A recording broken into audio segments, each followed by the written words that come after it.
How's everybody doing tonight? Hopefully, everybody's having a good start of the week. Um, I'm looking over here on that, and so far, there goes the YouTube side, and I got it muted.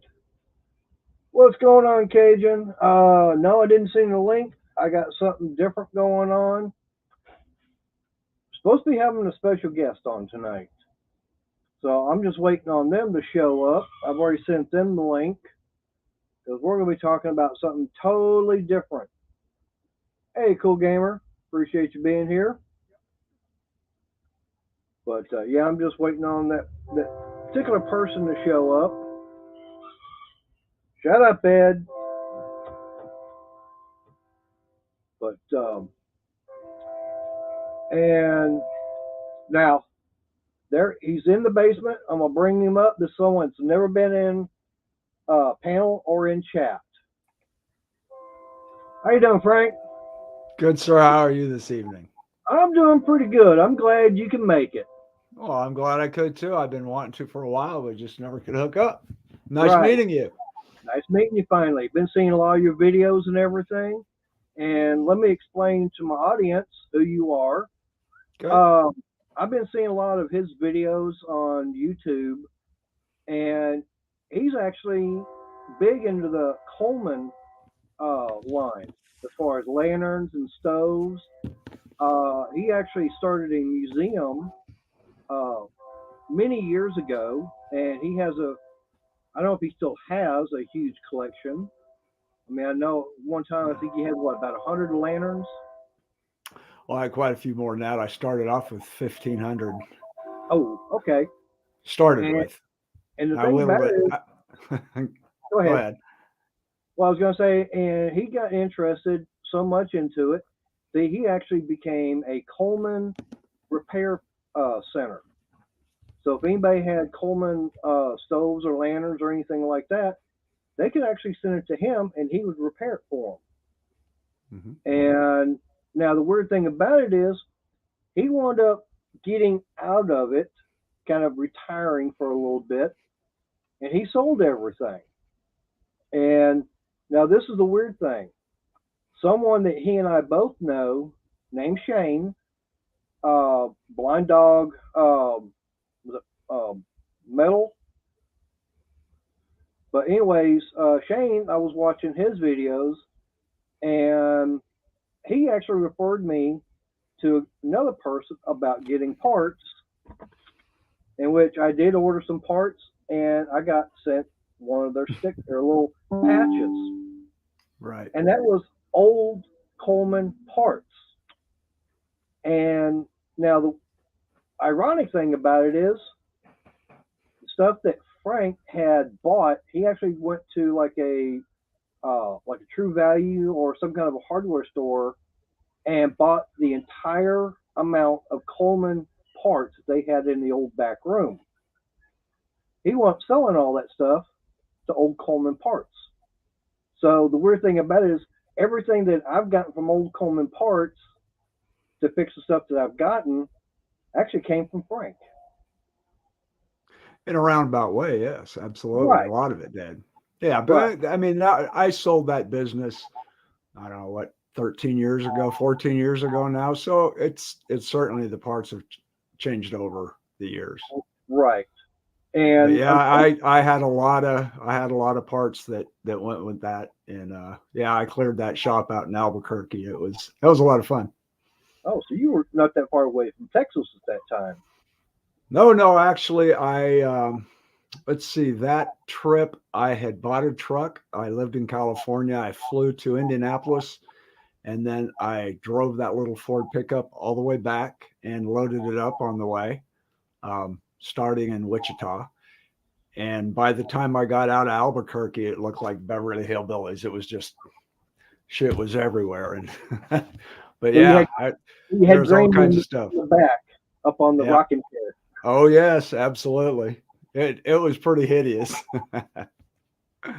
But yeah, I mean, like I said, to me, I remember growing up because I lived in Houston originally. It's where I'm from, Mhm. and I remember going out. camping with my parents, and yeah, we had the Coleman lantern, we had the little 2 burner stove and everything. And then I kind of got away from that. And then when I started getting back in my camping, I was using propane and stuff. And then, like I said, I wound up seeing Shane's videos, which I have not seen him post a video on YouTube in about 3 years. I don't know what's happened to him. I don't know. Because I know you were asking me about it via email. It's like, I had no idea, where he's at. Right. I mean, he would have really been nice to have had him up. Yeah. Yeah, it looks like a real nice guy. I'd like to have met him or meet him if he's still with us. Oh, yeah. That's true. And so you want to tell me about your background, or tell everybody that's watching, about the background? Well, who is watching? How many people are watching? I invited a friend of mine, and he might be in here now. I don't know. I can't see anybody else but you. Okay. Well, it shows I got 10 people. Okay. See, Gleason's in here, Butter Roll, Jungle Bob, got Wayne from Custom Printing. Of course, I got Cajun, got my girlfriend, which is Steel Sky. And that's about it that I see in here. Okay. Well, let's see. I grew up in northern Idaho, where I live now. I'm an old, so many years ago when I got out of high school, I went in the Marine Corps, 21 years there, and I stayed in California. Decided I didn't want to work for anybody, so I opened my own business, and that kind of is how I ended up with Coleman. I decided I wanted to be an antique dealer, so I bought some commercial property and opened up a store. And I was at work one day right before I retired, and my wife called and said that I needed to leave work immediately and go to this yard sale. And that was at about 1 o'clock on a Friday afternoon in 1999. And I went down there, and the guy had just been told by the doctor that he had cancer, and he was selling everything he had, and they were just going to go travel. Very unfortunate, but I was walking around with him, and I started buying all his tools. He had a bunch of old hand planes and saws, and I spent well over $10,000 before I even looked at the lanterns. But I looked up in his shop, and it was just rows and rows and rows of lanterns. And above that, you could see all the stoves. So I started asking him about it. He says, well, if you go down to Walmart, a globe will cost you $8. So if you buy every Coleman I have in here, I'll sell them all to you for $8 a piece. And that's how that started. And it was 1,536 of them. Had to take a small bank loan out to do it, but I ended up, the first 2 that I ever sold, I sold 2 lanterns. I sent them to Japan. They were, 200 a piece. And I sent them, and the gentleman that bought them told me that he bought them, sold one of them for 400. So it didn't cost him anything. He was very happy. But yeah, that's how I got started in Coleman. Life changes, and in 2006 I sold, or actually it was 2008-9 time frame. I sold just about everything and moved back up here to North Idaho, and I left my website available for everyone so they could continue to learn how to work on lanterns and everything. And then finally in about 2019 I decided to put it all back together and up and running, and here I am. The itch got back into you, huh? Yes, it did. And I'm not as big of a collector anymore because that's really intense. It's expensive and really time consuming and nerve wracking and all those things. And at my age, I don't want to have to deal with that anymore. Right. I mean, for me, right. And I started, once I started getting bit by the bug and everything with Coleman again, about 2 years ago. And that's probably about the time I wound up seeing that video that Shane had put out. And the one thing I didn't know was about a 3-burner stove that Coleman had put out. Mm-hmm. And it's like, because I always knew about the 2 burners. And it's like, I started looking for 3 burners, and nobody in this area had them. I mean, I can find them up in Oklahoma. I tried working out a deal that way to get my hands on them because the guy had like about two or three. And lo and behold, one day on Facebook Marketplace, I see someone saying that they've got a whole bunch of Coleman stoves they're wanting to sell. And I messaged the guy. He said he's got like 13 of them. And he said he'd take $100 for all of them. So my girlfriend and I, we got in the truck, headed up to Dallas, and the guy says, "Are you just looking or are you here to buy?" I says, "I brought cash with me." And I wound up loading up all of them in the truck, and I, sight unseen, was like, here's $100. Out of the 13, only one was a propane stove. Nice. It's like, okay, that's no big deal. But there were 5 3-burners. 2 of them were the dual fuel, Mm-hmm. and I think 2 of them were either the C or a D. Mm-hmm. But the unusual one was a 426B. Mm-hmm. I don't have a fuel tank for it, so I cannot get that one operational. And unfortunately, Old Coleman does not have a fuel tank for the 426B. Nope. And right now, neither do I. However, when I find one for you, I'll let you know. Okay, I appreciate that. And I have a B out in the shop. It has a fuel tank. It's also in the box. You can always sell me that one. Yeah. But no, well, one of the other ones, it actually had the round fuel tank with it. Mm-hmm. Mm-hmm. Now, I'm having problems even trying to find parts for that one. I think that's a 425A, I think is what it was. I'd have to go back and look at it. Mm-hmm.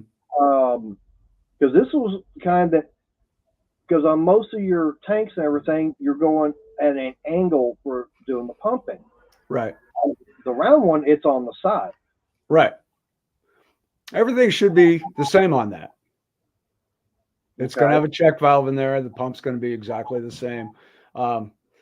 Things we're going to have problems with, and things like valve stem packings. They're not going to make them forever. Right. You're going to have to rewrap valve stems. Generator on a stove is pretty durable. You can take those apart and clean them over and over and over again, because they're $60 for a new generator now, I think.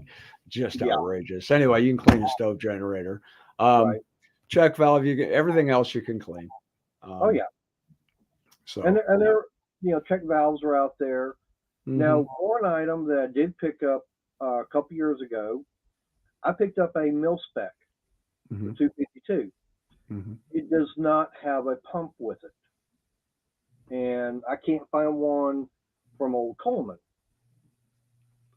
Just a pump, the pump cylinder or the pump assembly?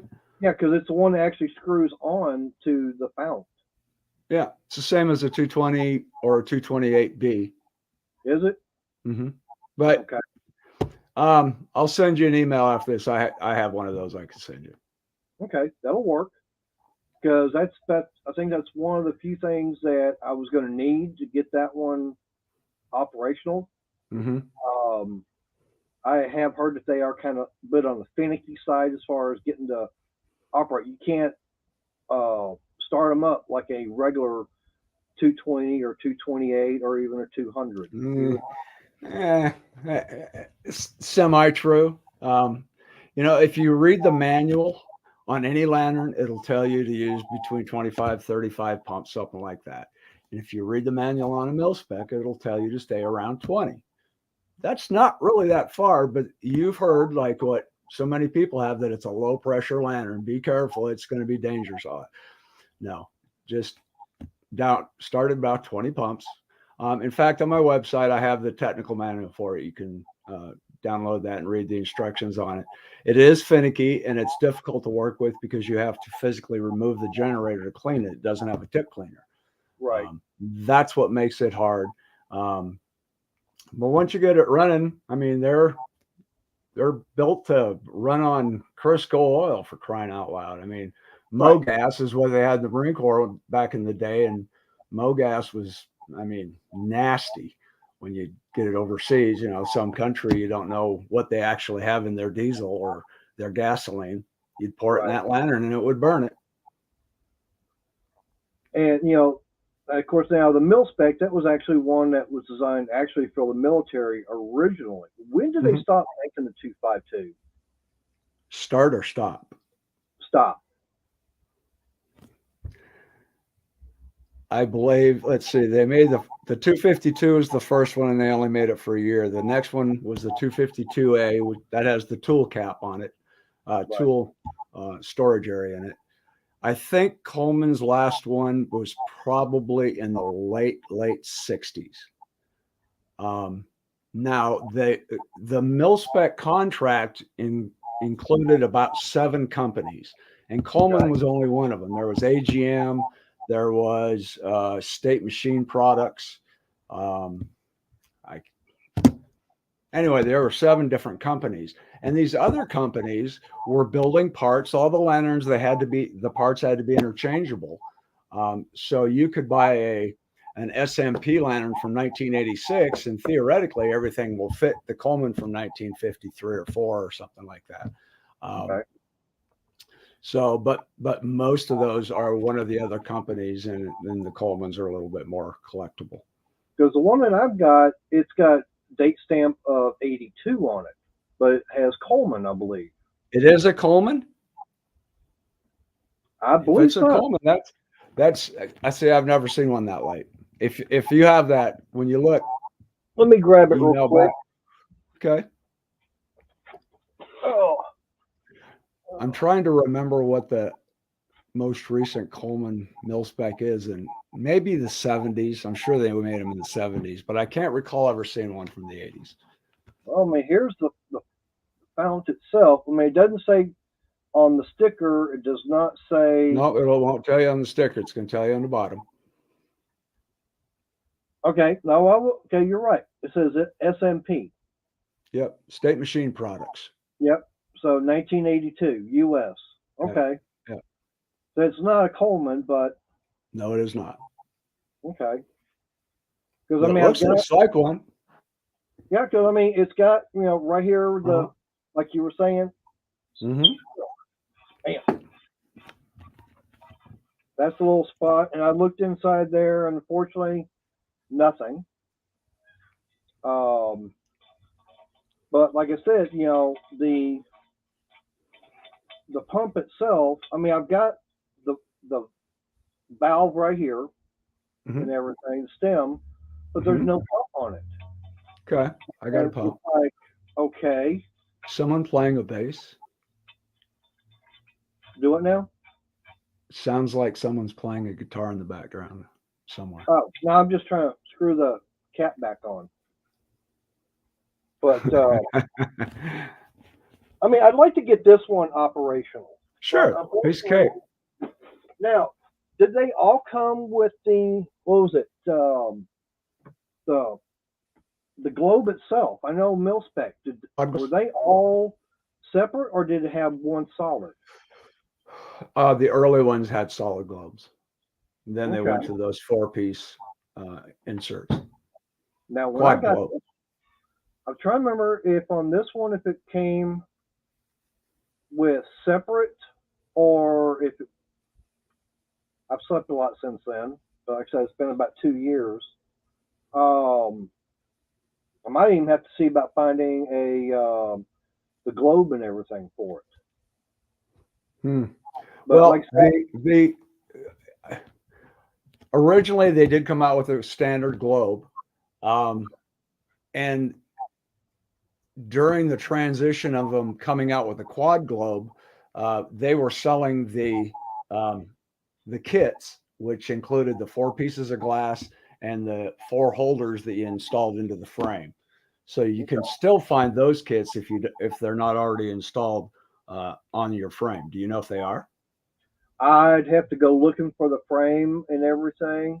Okay. I put that on the back burner because the fact is that I never have gone. I've looked maybe a couple more times for the pump. I mean, I know Coleman's got the generator, and a few of the other parts for it, but Yep. not the pump itself. Not the I can find all the other pumps Right. for a stove or a lantern, but not for that one. No, I got mil spec parts. Okay. But now, I see on Facebook Marketplace, there was, I think, a 200, and it was in yellow. What is so special about that one? Remember Gold Bond stamps? Barely. S&H green stamps, Gold Bond. My mom collected both of those. Yeah. You had to have a lot of Gold Bond stamps. Okay. And you send them to Gold Bond and they'd send you back a lantern. Well, that didn't happen a whole bunch, and they're really freaking valuable today. Are they? Yeah, oh yeah. So they made the 200A, which is a single mantle lantern, and it was just a year or two they made it. And actually, that's the first Coleman lantern I ever sell for over $1,000. Someone sold this was in 2001, I'd say, maybe 2002. It was a 200A Gold Bond in the box, $1,500. Couldn't believe it. Absolutely couldn't believe it. Wow. Now, made 220. You're breaking up with the internet. You gotta say that again. You broke up. That's why I was saying you kind of broke up, kind of froze and everything. Oh, okay. So the 200A, they also made a 228F and a 228. I believe it was a H. Yeah, it must have been an H. They made those. They also made one or two stoves, and they're all Gold Bonds. And that was the only way that you could buy them is through the Gold Bond company. And Coleman also made a large catalytic heater during the same time frame and painted it the same colors, but you could buy that anywhere. So it's not a Gold Bond, it's just a Gold Bond color. Now, besides that one, what would you say would be the one of the rare items from Coleman? Oh, there's so many. Is there? Oh, so many. I didn't even know about the indoor lamps. Well, that's how they started. Right. That's why it started. Is Coleman couldn't see for shit. Right. He couldn't see at all. And one night he was looking down the street and he saw a light and he went down to check it out. And that's how he ended up falling in love with that light, because it allowed him to see at night. Right. Yeah. Then he started selling them, and he went up buying the company and grew from there. Well, because I know in the videos you put out and everything, your little intro video, it shows all the lanterns hanging up, and right at the table, I see the match getting lit, and it's going up underneath and lighting it. Right. Kind of kicking back and everything. And it's like, I didn't know about that. I did not even know about an iron for clothing. Sure. No, sir. Put yourself back in about 1920. 100 years ago. Okay. Yeah, 100 years ago. There's no electricity, or it's really hard to come by. Right. And you got the farm and everything, and Mom's in the house all day, and when it comes nighttime, she would go around to all the Coleman lamps and either pump them up individually and light them in the house, or they had what they called a fixture system. We call it now as a hollow wire lamp. But what it was is a large gas tank in the closet in the house, and right beside the gas tank was a large air pump, just like a bicycle tire pump, real big. And she would go there and she would pump up, the tank up, and that would send pressurized gasoline all through the house, through the walls. There's a Coleman tool that they would cut through the wall and put in the 1/8-inch tubing all the way over to all the lights in the house, and she could walk over, turn any one valve, and light the mantles on it and light it. And that's how they lit the house. They also had space heaters, which were gasoline. They had the kitchen range, is a Coleman Aerogas range. Yeah, all the irons. Coleman made just about everything for that house. And then in the 30s, when electricity started coming, Coleman also started dabbling in that. Okay. Jungle Bob was wanting to know what's your channel name? Oh, on YouTube, Old Town Coleman. Yep, there you go. And it's at www.oldtowncoleman.com. Yep. Yeah, all you gotta do, Bob, is just look up Old Coleman. Old Town Coleman. Old Town Coleman. Yeah. Old Town Coleman. And I mean, like I said, a lot of his videos are very informative, letting you know how long a Coleman lantern will run. That was a fun video to do. That was what, 18 hours? No, between 10 and 12. And that was just on one full tank. Correct. And and that's the one thing that, before when I was using propane and everything, I would, I go camping and everything, and there was one time it was starting to get kind of cold. It's like, okay, fine. Well, I got my Coleman propane stove, had about 4 bottles of propane. I wound up going through all 4 bottles of propane that one night. Yep. And I'm going, damn, I got to go buy more of them. And unfortunately, the place that I was staying at, they had their little convenience store. It was like $8 a bottle. Yep.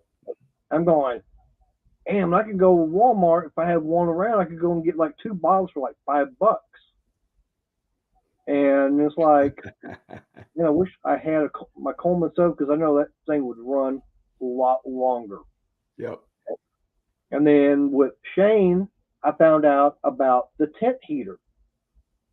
And it's like, okay. And I managed to get my hands on a couple of those. I actually have the small one, and I have the bigger one. Mm-hmm.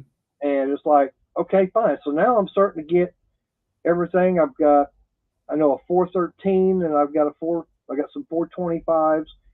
I've got 5 426s. I got about 6 lanterns.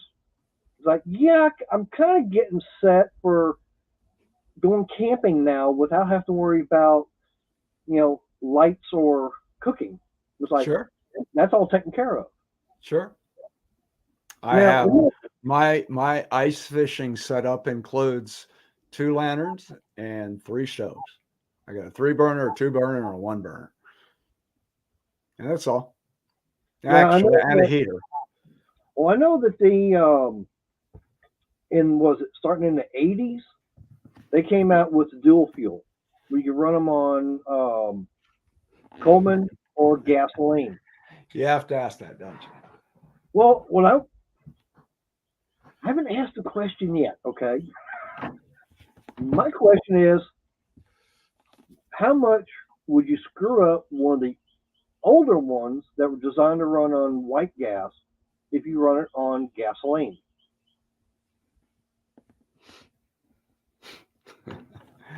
Let me answer your question with a question. Okay. How much Coleman fuel do you think they had available in 1920? A whole bunch. None. They had whatever gas they put in their car. And then over time, that gasoline had, what is it called? Tetraethyl lead put into it. Right. And that'll screw up a generator. Okay. So back in the 60s and 70s, there was called white gas, which was unleaded fuel. It did not have lead in it. And then regular gas was leaded.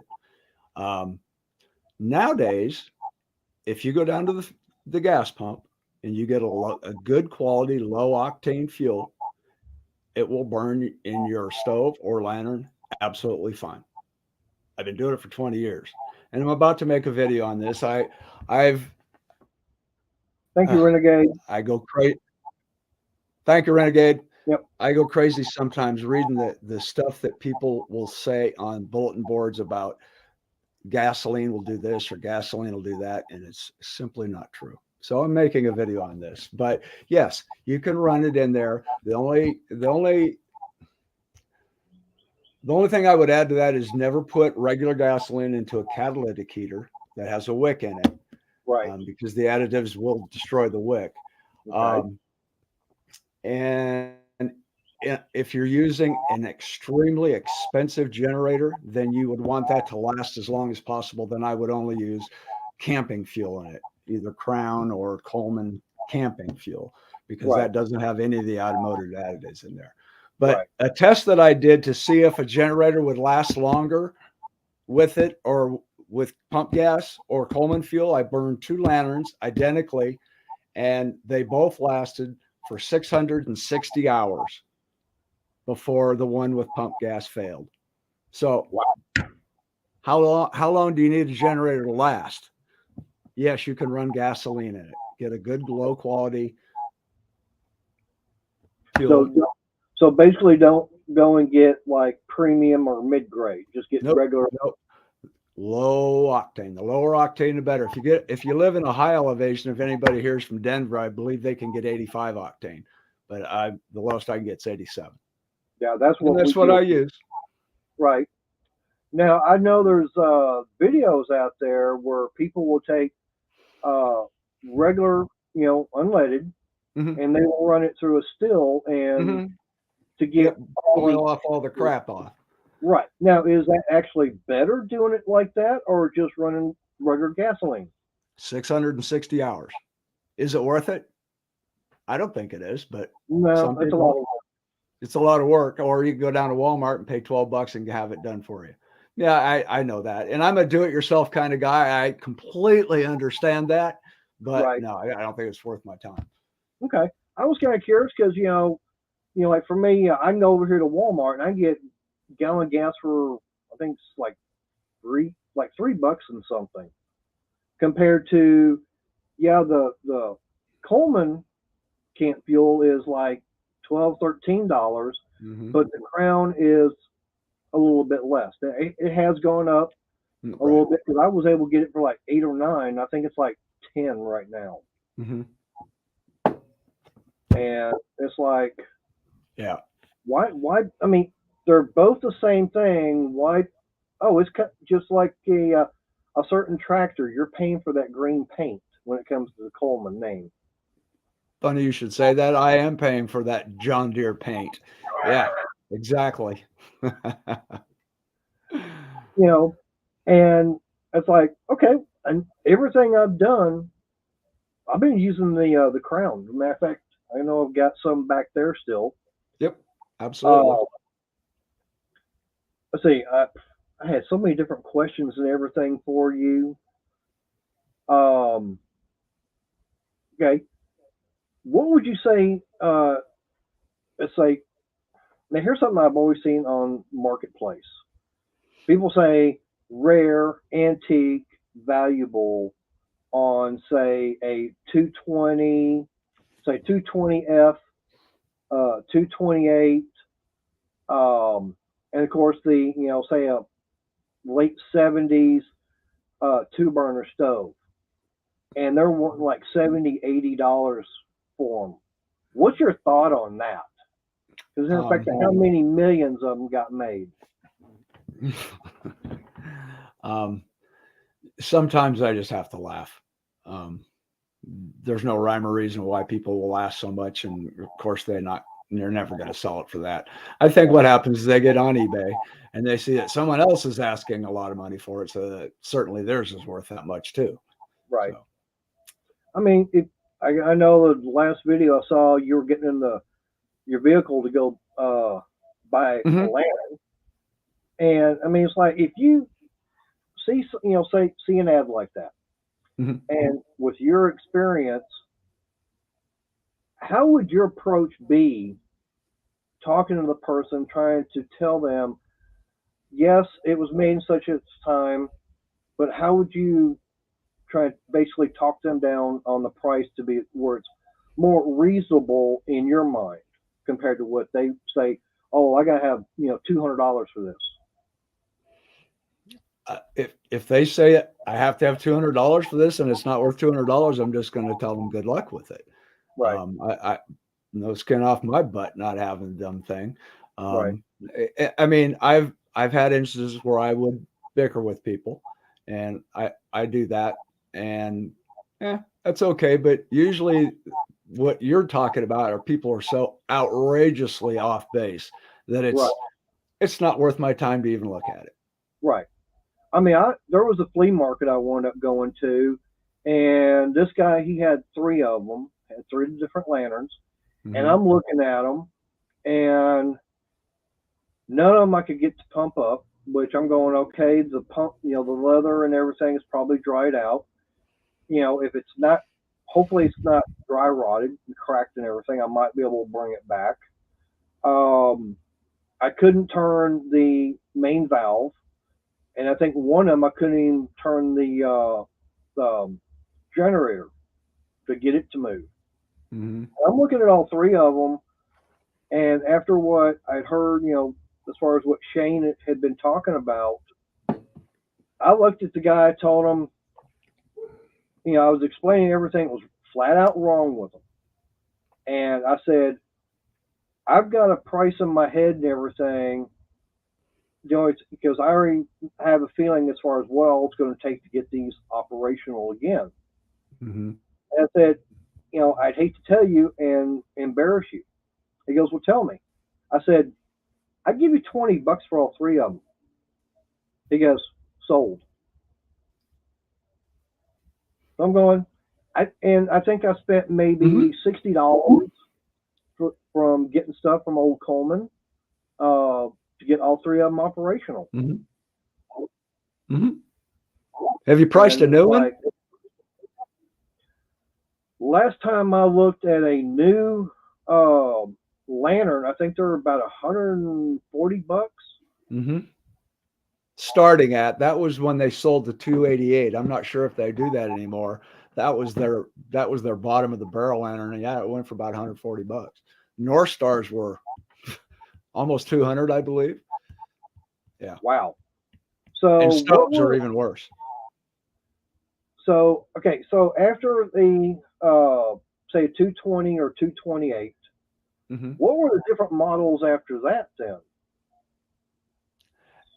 The 220, 228 line ended. Well, it started transitioning in the 70s. If you've heard of the turd lantern, it's brown. It's a 275. Yeah, I remember Shane talking about the poop lantern. Yeah, it looks like a big turd. So that was the first transition lantern away from the 220, 228 series. That lantern had a Schrader valve in it instead of a regular valve that the previous lantern used. After the 275 and the 275A, early 80s, they came out with a 280. Well, they got a 282, a 285, a 286, a 288, a 290, and a 295 powerhouse. A lot of them will have dual fuel on them, but they're all the same series of lantern, but they're all usually silver. Very common, but that's what basically was made from mid 80s on. So what were, the differences between them? Well, the 275 had the Schrader valve. Okay. And starting with the 288, which came in the 80s, they started using plastic parts. So instead of brass insides, they're plastic, which means if you use fuel with ethanol in it, you're going to destroy your fuel and air tube inside. Okay. And they also use rubber O-rings a lot of times. I'm preparing to do a second safety video. It's like I'm the Coleman safety Nazi or something. I don't know. Right. I did a safety video on filler caps, and I've caught a lot of heat over it. But the next one is going to be dealing with safety and those newer valves, because what happened to the guy, he sent me the pictures that happened to him. He had a hole in the bottom of his mantle, and his hold on a minute. I want to answer a question. William, a Schrader valve, it's like the valve. It's the same type used for a car tire when you put air into it. It's just it's got that little needle that when it's pressed, it opens up and allows the air to go in, and then there's the spring forcing it back to close. So it only allows air to go one way. All right, sorry about that. That's okay. What was I was talking about? The hell was I talking about? Fuel and air tube. The cap and everything had the hole in it. Oh yes, I was talking about the safety. Okay, so the second safety video deals with the gentleman. He had a 288 lantern and it didn't have a heat shield on it. Heat shield protects the frame bottom. He had a hole in the mantle. The extra heat being sent straight down into the frame caused the valve to get hot, and it got so hot that it melted the O-ring that was the valve stem packing. And he looked over and his lantern has got gasoline leaking everywhere and it's still burning. That crap happens. Yep. And I'll take that because I'm being overly cautious. Right. And as far as now I don't know if anybody knows, I've already seen Frank's video on the fuel cap, and now, do you want to explain to the audience as far as what the difference is, as far as why they came up with them? Sure. Well, can they see me, or they just hear me? Oh no, because I can't see anybody but you. That ain't fair. Probably the way you get your computer set up. What do you mean? I mean, are you on like your regular computer or a phone? Or I'm on my laptop. Okay, well, you should be able to see me also. I can see you. Okay, but you should be able to see yourself too. I can. I just can't see anybody else. Oh, okay. Well, no, you can't see yourself. Right. Okay. So let's see if I can find where. This is what a filler cap fuel filler cap looks like. And you see, this is the one that's got screw in the middle. Why is it blue? It should be green. Okay. It's a Sears lantern. Coleman made it, but it's a Sears lantern. Okay. You're excused. Anyway, so this filler cap, the older ones had a hole in the side. And what would happen is as you were unscrewing, trying to figure out where my camera is on here. There it is. As you're unscrewing the cap from the fount or the gas tank, the pressure would come out and it would come out that hole. And whatever direction the hole was pointing in, that's where the fumes would blow out. Well, in 1970 something, Coleman got sued. I guess some guy did that to a camp stove and it shot a spray of gasoline 12 foot across the campfire and into a little girl's lap and burned her really, really bad. So starting in 1970, Coleman made the same cap like this one that does not have a hole in the side, but instead it has 4 little slots inside. You can't see them probably, but there are 4 little slots in there, and that redirects all that pressure down and away from the burner. And then finally it was then 1970, they went to a cap that does not have a screw in the center, and that's the safety cap and what everybody should be using. Right. And that's the one thing that the funny thing about it is the video I saw, talking about the stoves themselves, for the longest time on your stoves, the fuel cap was always on the left-hand side. And then they moved it towards where it's in between the tank and the stove itself. Mm-hmm. And now the story I heard is that the reason they wound up doing that is because someone thought it was a great idea to try and refill the tank while the stove is going. So someone took the fuel cap off the tank, and of course you got the burners going, and you got all this fuel vapor and everything. And somehow there was an incident with that, and Oh Coleman boy. they found out about it. It's like, let's idiot proof our tanks. Where in order to refill, you have to take the whole thing off. Well, I've not heard that before, but it makes sense. No Yeah, doubt. Yeah.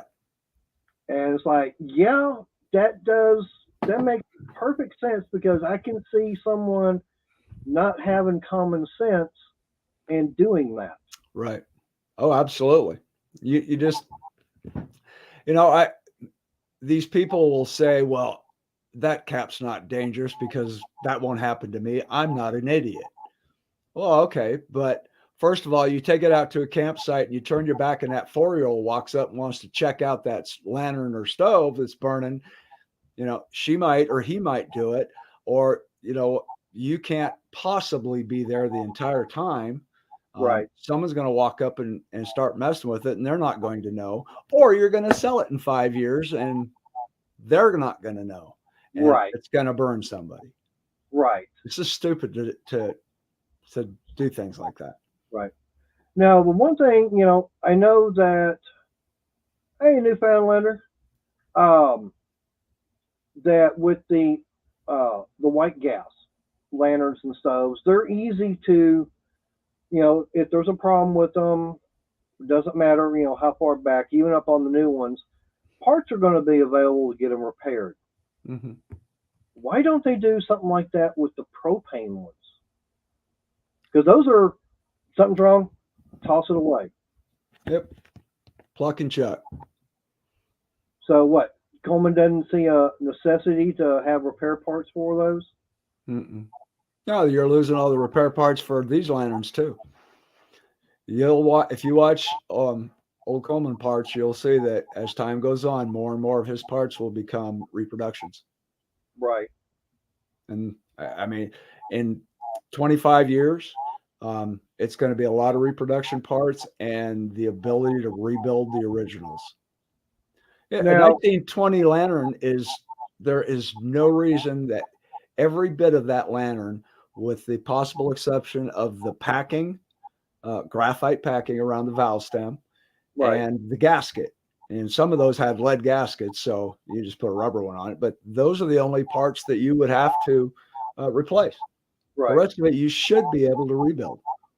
It's Now brass. you're talking about right. Now you're talking about reproduction stuff. Now, say you had one say back from the 30s, okay, and they're making reproduction parts for it, Mhm. and you get those reproduction parts and get it operational Mm-hmm. without being say factory original, but having used reproduction parts. Would that have any effect on the value of it?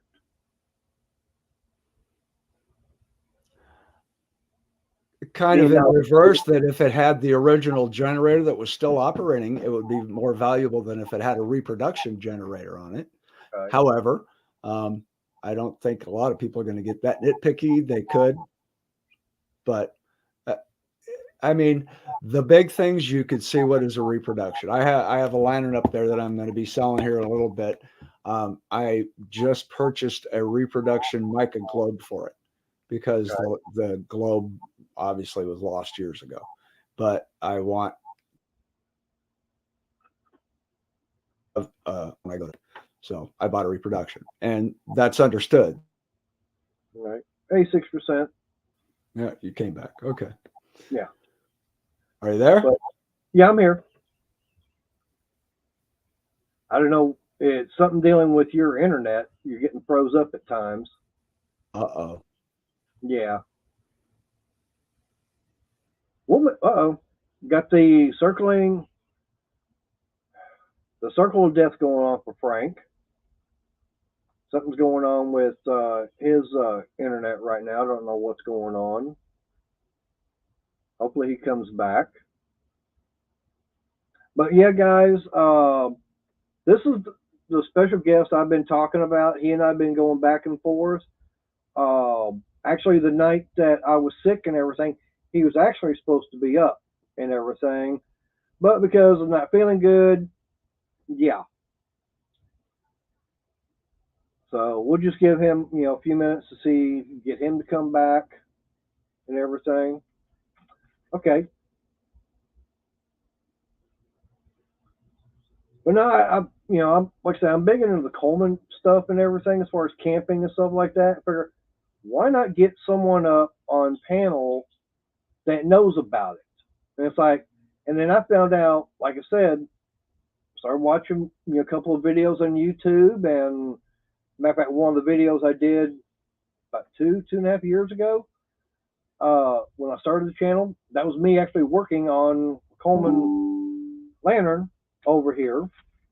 And then just started going from there.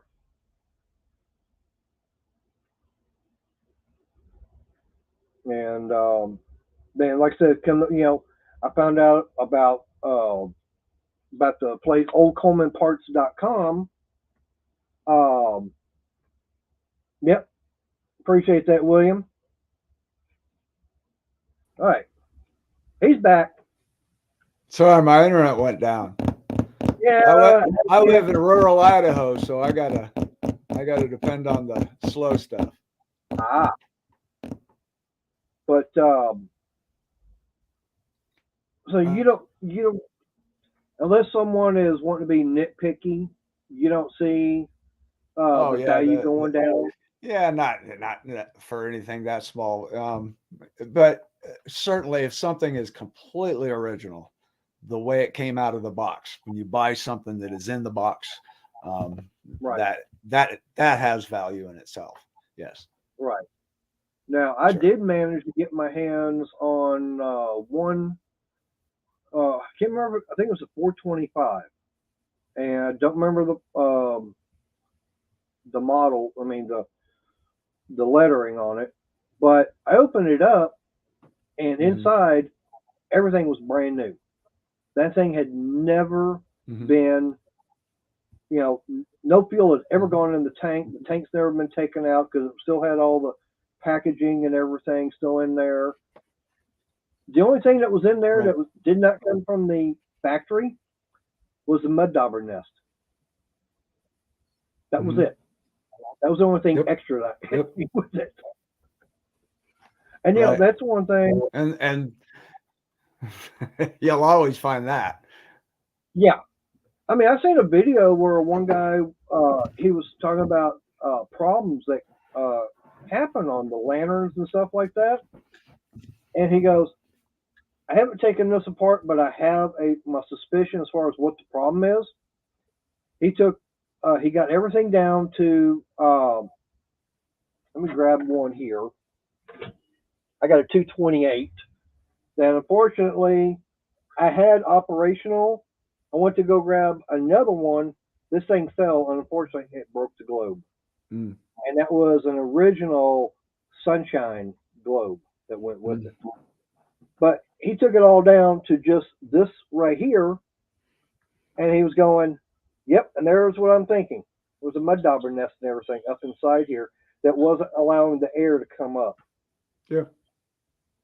And absolutely. It's like, that makes sense. That is the biggest cause of fires with Coleman stoves. People find a Coleman stove down at the thrift shop or in a yard sale, and first thing they do, put some gas in it and try to fire it up. And guess what? It's full of bugs, and you start blowing gas into that insect's nest, and then put a flame to it, and you got yourself a nice big fire. Or you get someone who does something like this to it. Paints it blue. I mean, I had in the museum in California, someone had painted a 275 pink and white with little pink flowers. Oh God! And I had it in the museum. It was cute as hell. Well, I mean, now when I got that mil spec, this came with it. This was one of them, and then there was I think a 228. But this one here, I've not really done anything with. I need another pump for it. And get this all cleaned up, and I want to get the paint, this crappy blue paint off of it, and go back to the green. Now I know that the very top they put enamel on it. Correct. What can I put on here to be able to take this blue paint off that won't affect the enamel?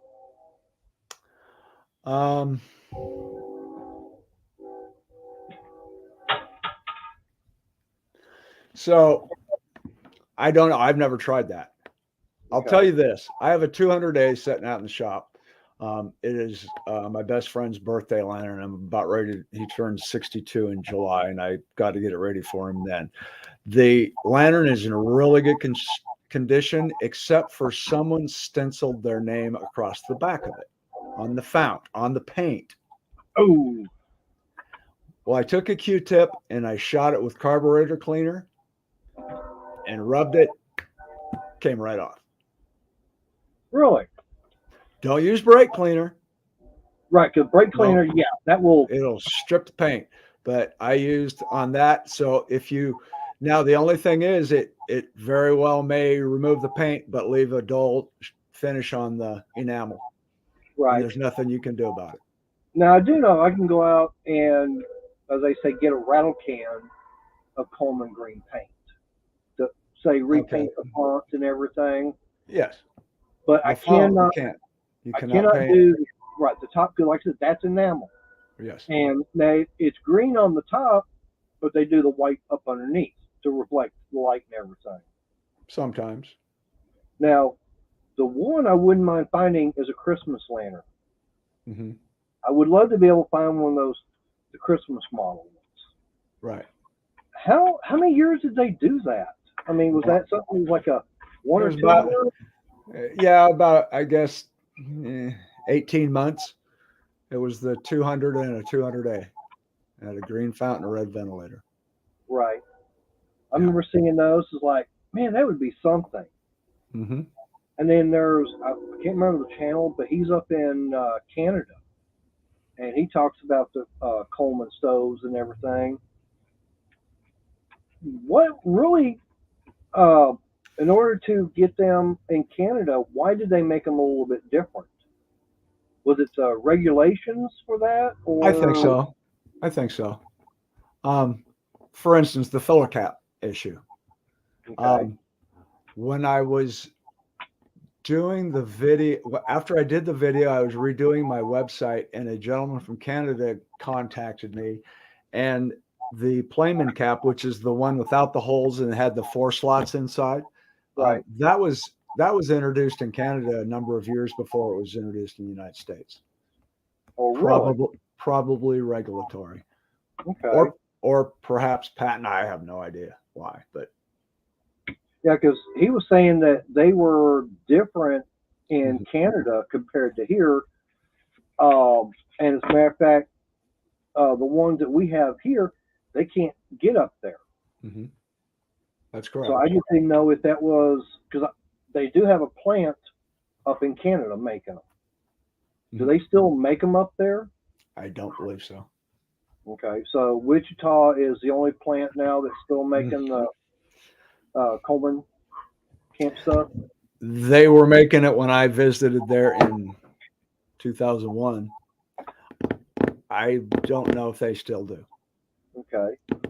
They may have outsourced everything. I know when I was there, they did. Right, because I know that you talked to them about being a authorized Coleman repair center. Mm-hmm. I was one, yes. Okay. I actually, after watching that, it's like, that's something I wouldn't mind doing. Mm-hmm. And I actually reached out to them, and in the email response back, like they had basically no idea what I was talking about. So is it something that they're actually still doing? Nope. Okay. Nope. So they stopped having authorized repair centers. They no longer have, well, no, that's not true. They have one, and it's Coleman. and So Coleman will rebuild your lantern for you. It's $55, which is a steal. true. Figure out it's at Ooh, least 3 hours labor plus parts, and they mail it back to you for $55. I may have to send them a mil spec lantern.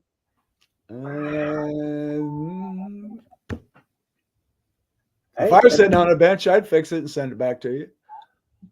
I mean, for $55, I mean, how much would let's see, how much is a generator? How much is, I mean, especially the pump itself. I could not have charged that 20 years ago when I was wholesaling the parts. Right. I would not have done it. Not a And chance.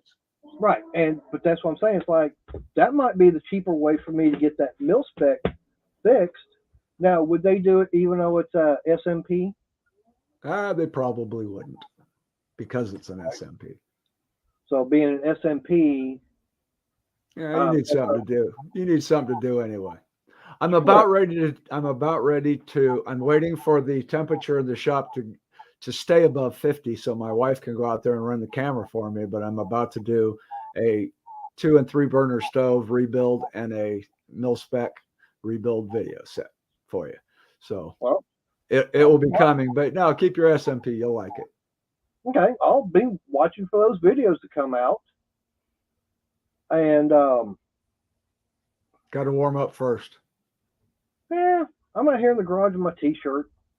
Yeah, I know my brother Winter's over in Texas. He's down in Houston right now, about ready to come home. The snow just melted in his yard, so he can come back now. He's safe. Little pussy. Well, I mean, like I said, that's the one thing about here in Texas. It's like winter. Okay, yeah, we got about a week's worth. Yep. Yeah, you do. Actually, you do. And yeah, it hurts. I'm sure. I'm absolutely sure. There's nothing worse in the world than being cold. I hate it. So why are you living up there? That's where I was born, man. Couldn't blast me out of here.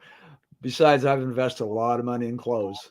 I can go outside and sub-zero. Before I retired, I worked on mountaintop towers, and it gets really shitty cold in the winter.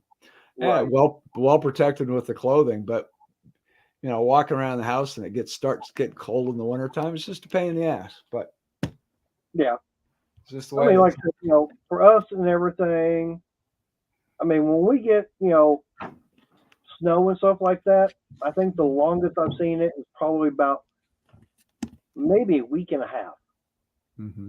I've actually seen snow coming down. You can see the grass and everything all nice and white, but anything concrete, nope, it's all wet. Yeah, I can tell. I'll tell you that in 1982, I took a shower on a ship that was off the coast of Thailand, and before I got out of the shower, I was already sweating. That's how humid it was, and that's nothing close to what Houston's like. That's true. So I'll take my nice, cool winter, and you can have your humidity. Yeah. Well, I'm up here by Dallas, so it's not as bad. Right. The only thing that makes it bad up here is I'm stuck by this 1-star rated semi-pro football team. They still play football there? Yeah, but they're in Tarrant County now. Oh. They play in Arlington. Oh. Actually, yeah, they play in Arlington. Are you an Oilers fan or now a Texans fan? Yeah. Were you an Oilers fan? Oh, yeah. I absolutely was. Earl Campbell, you bet.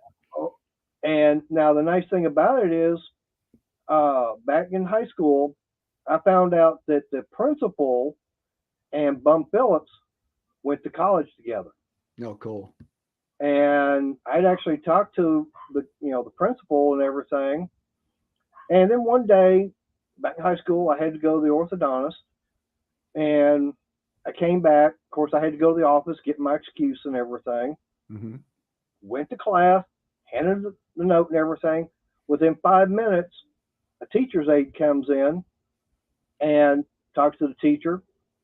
He goes, "You got to go to the principal's office." I go, "I had an excuse. I had a legitimate excuse and everything." So I go to the principal's office. They said, just wait a minute. I get called into his office and everything. He hands me an envelope with my name on it, Houston Oilers information and everything. It was a letter from Bum Phillips addressed to me going to the school. Nice. And I still have that letter somewhere. Very cool. And yes, I do have a whole bunch of Houston Oiler I bet. stuff. But now I'm going to have to switch over to the Texans. I wish they could do better. Yeah, well, I grew up for whatever reason, I could tell you a story. It's a long story, but I grew up a Baltimore Colts fan, and I followed the Colts to Indianapolis rather than following the Ravens. I don't like the Ravens. Most people are the other way around. They hate the Colts now, but they like the Ravens. Right. But I didn't live in Baltimore when I was growing up, obviously. I did get to visit there, live there, but growing up as a boy, it was the Baltimore Colts were everything to me. Right. Now, one thing I've asked people dealing with football is like, what was the last year Houston and Dallas played for the World Championship?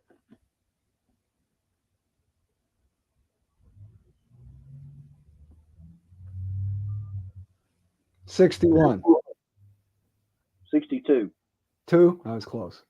Yeah. Of course, at that time, they were known as the Dallas Texans, and which became the Kansas City Chiefs. The American football. The American Football League. Now, here's something I'm gonna try and rattle your brain on. In the Super Bowl, who are the only two teams that met in the Super Bowl that never will again?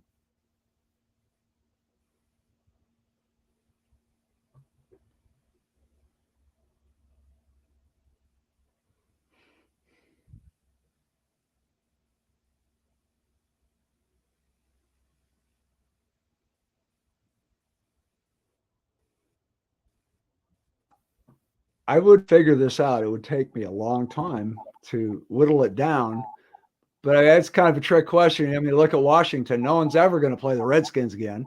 I don't know who teams around. The New York Jets and the Baltimore Colts. New York Jets and Baltimore Colts. Because at that time, one was AFL, the other one's NFL. Yep. But now they're both AFC. Yes. They got switched. Yep. A lot of people don't realize that. Mm-hmm. No, Bob, it was not Kansas City. But all right, Mater, I got to go down and finish my perch tacos. Ooh, those sound good. Yes, sir. What's that address so we can be over there in a little bit to have some? United Airlines, Spokane, Washington. Let me know you're there. I'll pick you up. Tell you what, I'll just see if I can't get a ride with the Commemorative Air Force.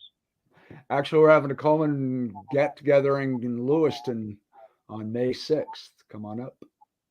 Lewiston, Idaho. Mm-hmm. Don't they have one down south also? Oh, sure. Go to ColemanCollectorsForum.com. Okay. And that's the bulletin board service provided by Old Coleman Parts. Okay. And one of the directories you'll find there is get-togethers. There are chapters all over the world. And yeah, you probably got 2 or 3 real close to you down in Texas. Okay. Because I know mine is I'm part of the Pacific Northwest kind of area of influence. Because that's why I'm on 300 miles from Seattle. But they just had one last month over on the west side over at the coast. I didn't go to that. And in May, it's going to be down in Lewiston, Idaho, which is an hour and a half from me. Okay. If I was close by, yeah, I'd be making the road trip, but that'd take, probably a couple of days on the bike to get up there. Sure. Yep, it would. From Texas, my brother's about ready to do it. 3-day trip.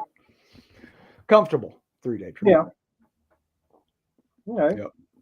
Well, I appreciate you finally getting a chance to come in. I know we You were bet. doing this number, Yeah. and I'd always been talking. So, I never did want to say who it was, and as far as what the topic and everything was going to be, Right.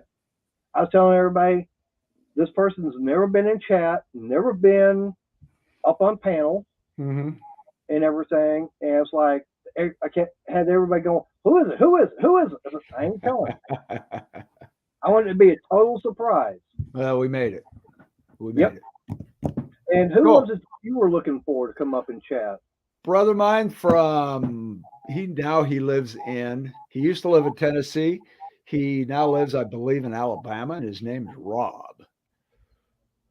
Okay. And I had invited to this. I don't know if you got the link in time or not. I sent it to him on Facebook. I hosted there's an International Coleman Collectors Club, and I hosted the 2006 convention in Yucca Valley, California, and he hosted the 2007 convention in Tennessee. Okay. So we've been friends for a long time. But he was going to join me, but he might have been doing something else. I don't know. That's okay. Right. Right. Okay. Well, Frank, hey, I appreciate you finally coming up, finally get a chance to actually talk to you. I know we've been, like I said, been doing the chat and everything through email. Yeah. Yep. Hey, All right. hey, Mondays and Wednesdays, 7 o'clock Central. I go Good. live. So, hey, anytime you want, just let me know. I'll bring you in. Okay. Usually I don't know if I'm going to be working on it. I help a buddy, and I basically, whenever he needs me, I just go. And today I put it in my phone. No, you're going to be on Mater's Workshop. So, but yeah, I'd love to do it again. I'll send me an email to remind me about that pump, and send me your address, and Okay. I'll get that out to you. Okay. I And sure for appreciate everybody it. else out there, I appreciate you listening, and oldtowncoleman.com. Yep. Go check them Send me out. an email. I'll help you any way I can. That's Yep. what I do. And yeah, go look for his videos and everything on YouTube. I mean, he's got a lot of good information and all the tutorials as far as getting them fixed. I mean, he shows you taking How out. to do it yourself. Yes. Yeah. I mean, and they're simple and easy. Mm-hmm. And Thank I you. mean, the Coleman system has been around for over 100 years, and it's something like they say, if it ain't broke, don't fix it, and that's basically right. what they've done. Absolutely. I mean, they've done some changes here and there. Yeah, the plastic is enough, though. Yeah, that I would no. Yeah, I don't like that either. All right, brother. We will see you again soon. All right, you have a good evening. Take care, all. Bye-bye. All right, see ya. All right, guys, there you go. Like I said, I've been wanting to get him up and everything. Like I said, something different tonight.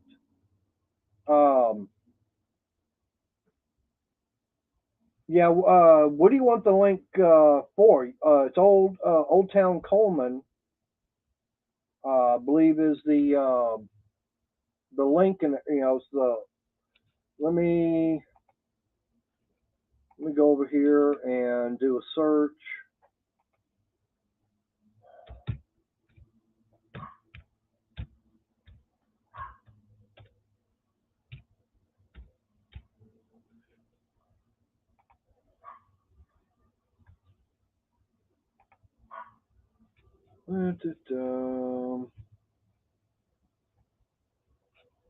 Yeah, because I'm already subscribed to him.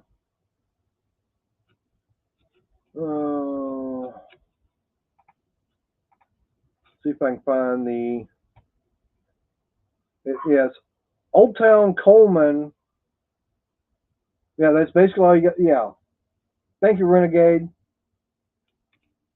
Appreciate you getting that put in there.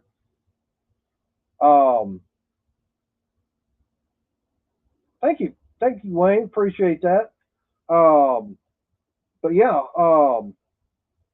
I mean, I've been, y'all seen me mess with the Coleman stoves and lanterns.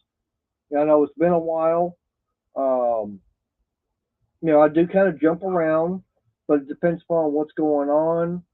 Of course, right now, trying to get the parts and everything to get some of these stoves and lanterns fixed. I think the last time I looked, just to get some of the stuff, to get a couple of them, I was looking right around $100 to get enough parts and everything in. And unfortunately, that was way out of the budget.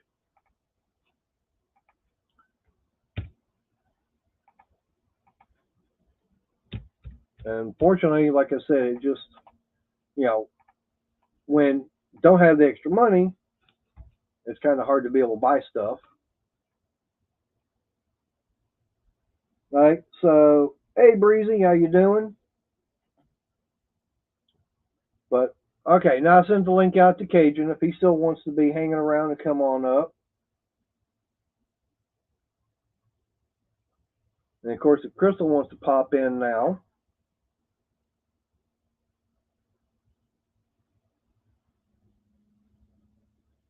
Yeah. And like I said, I've got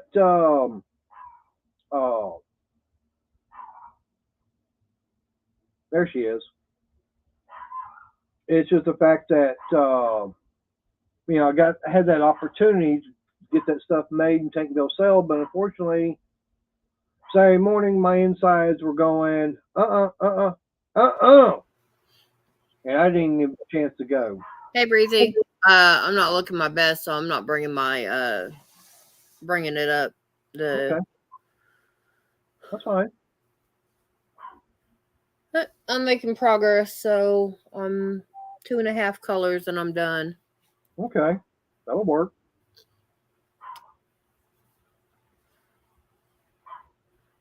I'll be honest, Pat Paulson, the one that you have about worms with a clamp in their mouth and then We News Pool, that does not make sense. Do you have a cat running across your keyboard or something? Do what? Yeah, he's got two. Yeah, I see that on there. Of course, I see Tyler came in. Tyler? Yeah, Tyler was in here earlier. Oh, Fish Guy? Yeah. Okay. Everything guy? Yeah. I was on the phone, so that might have been it. Oh, okay. But yeah, like I said, that I've been wanting to try and get Frank up on here. What, a couple of months now, and just the timing, it's just not been there. I mean, to me, Coleman stoves, I grew up on them. Anybody my age, or like for Crystal and up, if you went camping, you had Coleman stoves, you had Coleman lanterns, because that was the only thing that.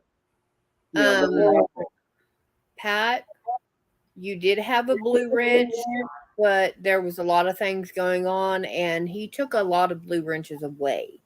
Yep. And I know that other channels have been doing that lately. So. Yes, when some of the drama was starting to come in, and I didn't want it. Cajun, go and check your email. But like I said, there was a lot of drama and trouble that was, starting to happen. So that's why it's like, no, I'm going to take the wrenches away. It's nothing personal and everything. And it's only select people will have it. The only reason I've got one is because I'm actually running on his StreamYard account right now. Yeah. Yeah. Bob, I think I did give you one, but like I said, it wasn't anything personal. Like I said, it was just one I wanted taken away. Because like I said, it had a whole bunch of stuff going on. Hey, no problem, Cajun.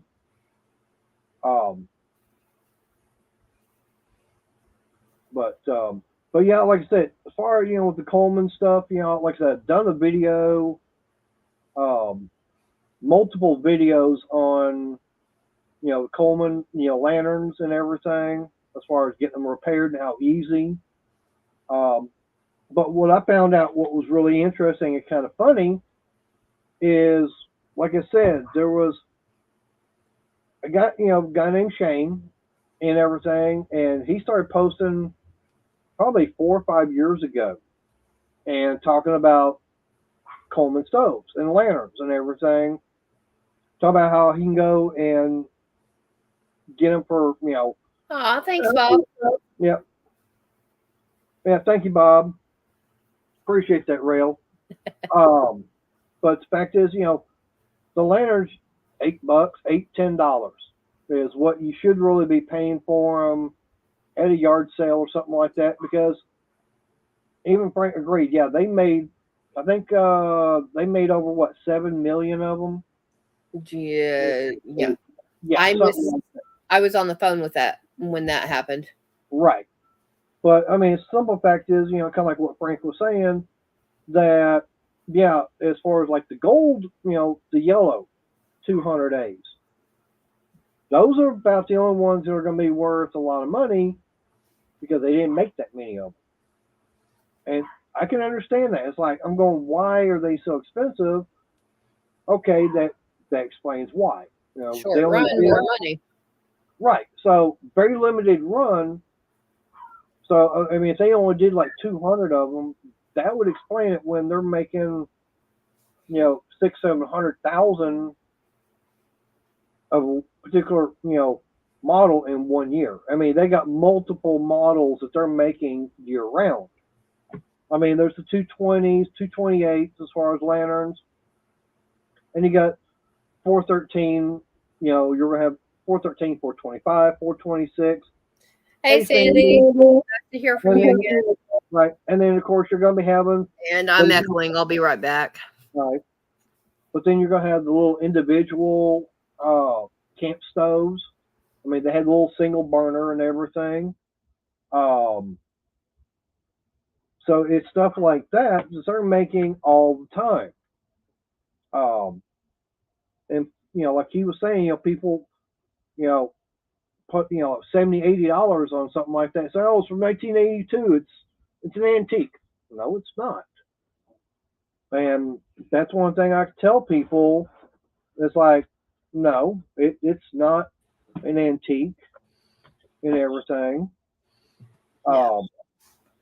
I mean, like that one, like I was telling Frank, I found 3 of them at a flea market, and I told the guy, I'll give you the what? I had no idea. I had no idea what that means, unless he's trying to put in Coleman. That's why I asked if he had a cat walking across his keyboard. Yeah. Because Arnie's Layla likes to do that, and that looks like some of the things that she's put on the screen. Yeah. But I think he's, I don't know. Like, what's the most sought after Coleman? It depends on, I mean, it just depends on what someone might want.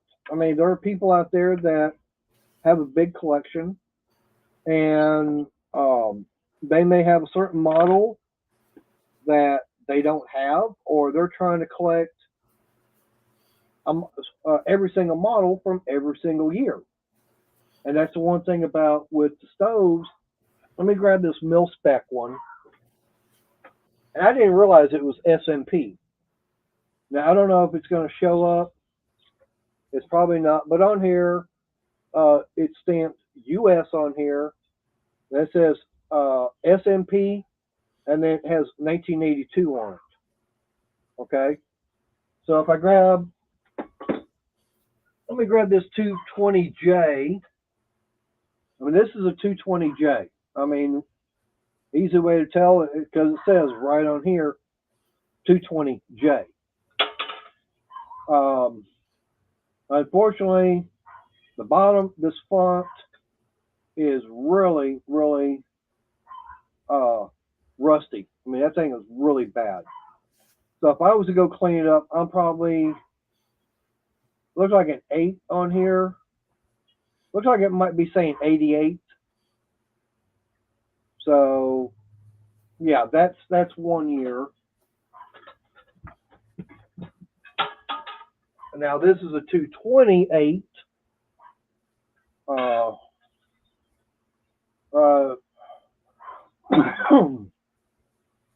Excuse me, 228F. And now this one's marked 9 of 57. Now, I don't think the 228F was in 1957. No, I'm not having a stroke. No, he's talking about Paulson Oh, because of the way things are coming up. he might. I don't know. Didn't think about that. I hope if he is, I hope somebody's there to help him. I hope so. But that's the thing. You can, they put the dates and everything on the bottom of the founts and everything for the lanterns, and they even, most of the time, you can find a date stamped on the bottom of the stove, and that's how you tell when it was.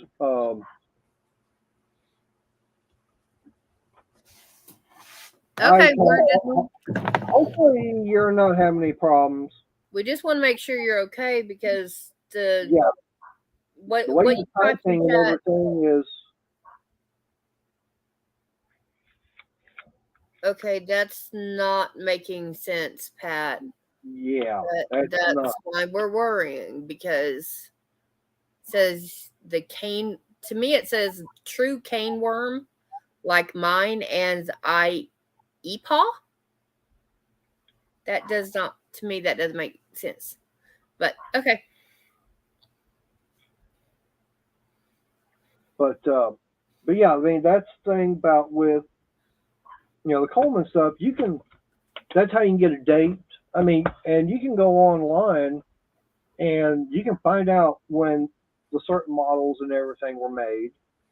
And now the thing about with these is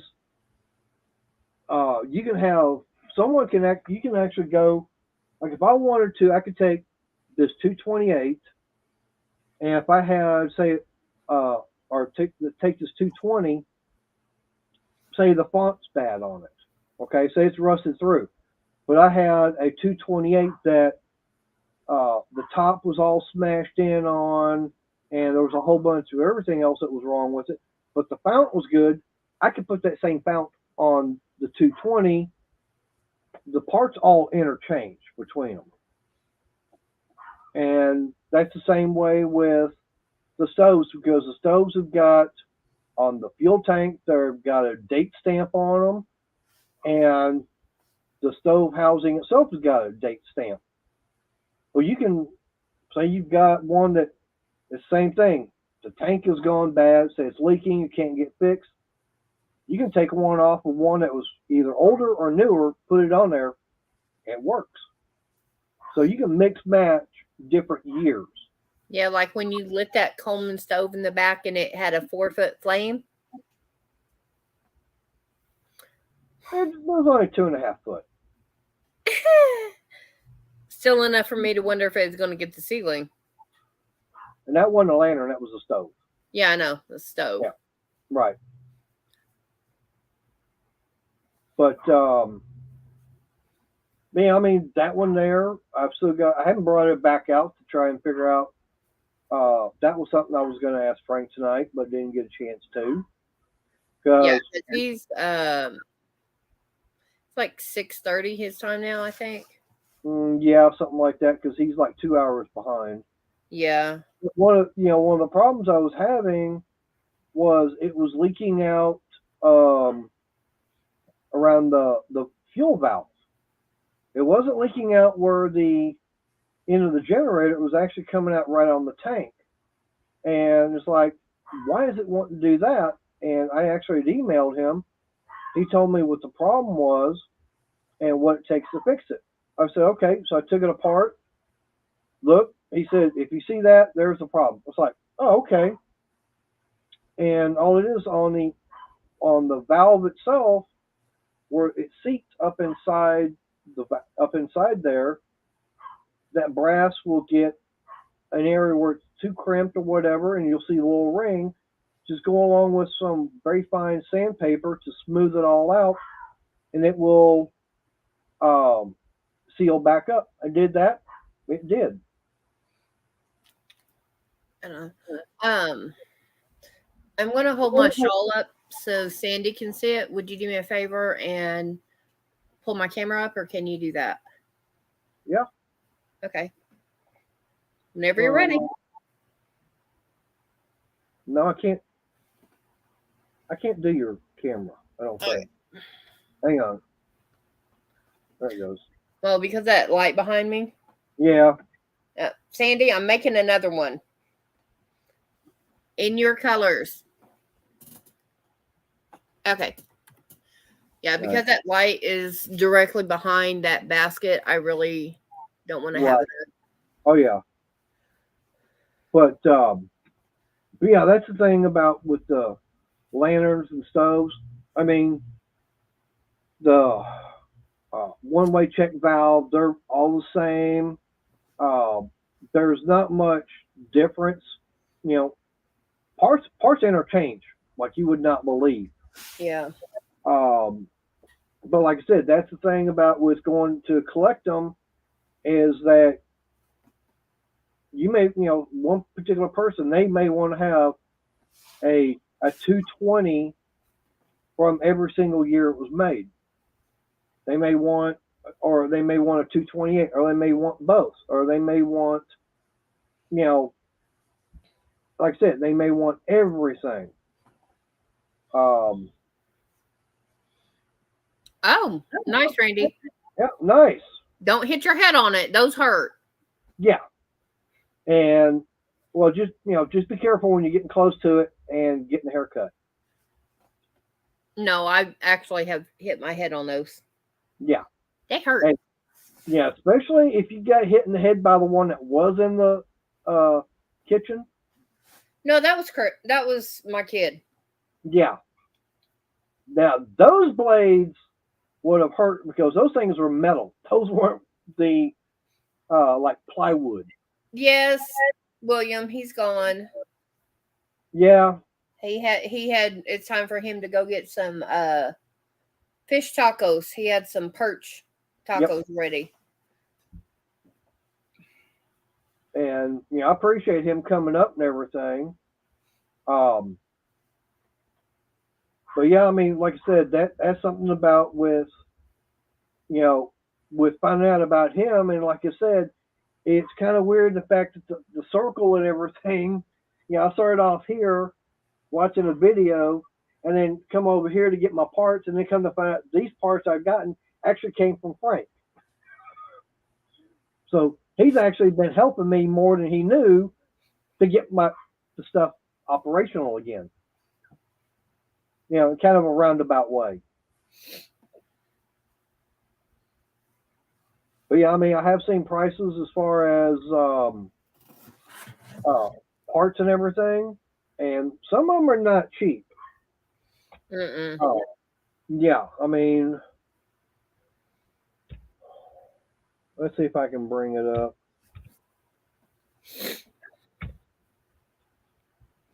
I'm doing a search for it right now.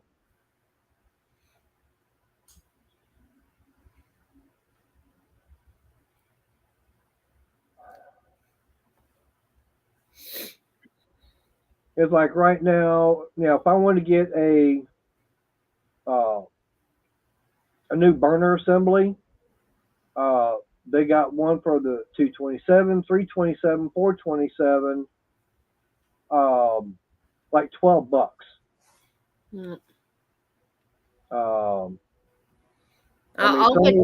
I'll hit the thumb up later, William. I'm on the wrong screen.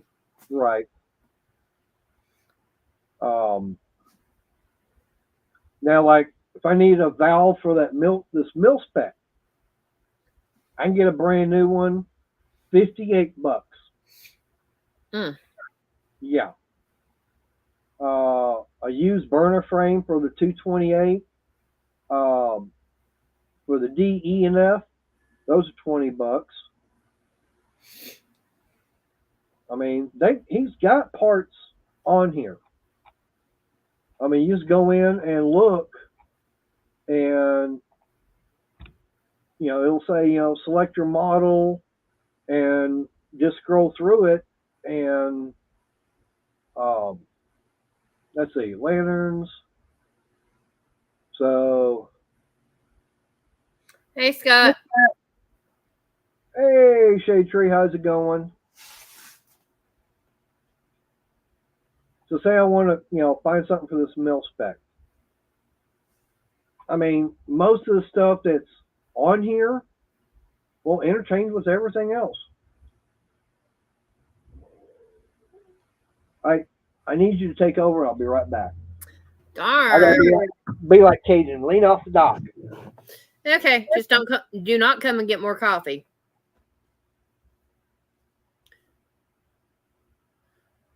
Hi, One-Eyed Cat. Holy Grail stove? Not that I can think of. Most of them are either the lanterns for inside or outside for cooking. So I would not recommend doing a stove inside a tent.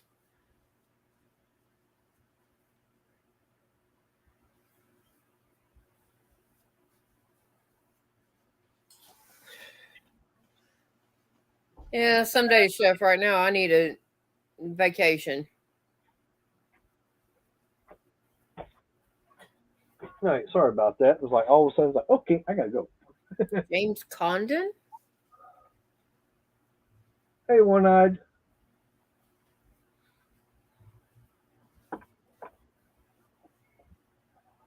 Yeah, he might if I got a hold of him, William. I haven't thought about dealing with him.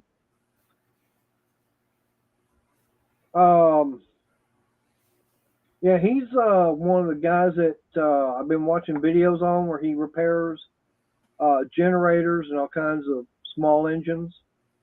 I think I've shown you some of his videos. Yeah, Randy, he is small engine, but Mater doesn't have any one specific thing he does.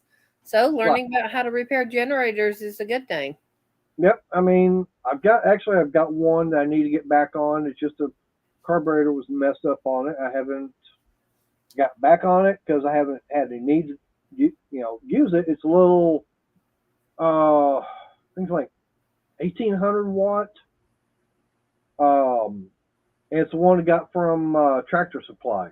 Mm. Okay, like here's one. Like a generator. It says new old stock generator, fits a military model 252 lantern. So also other non-Coleman military lanterns. 1790.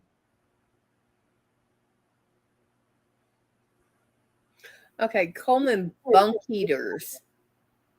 Now you're talking about the. I know that they make a tent heater. Yeah, they do make them. They got two different ones. It's just you've got the different sizes. Form.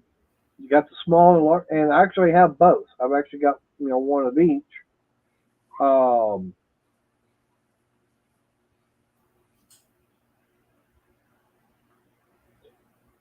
Yep, Randy. Yeah, he is. He's the expert when it comes to working on the generators because he will tell you.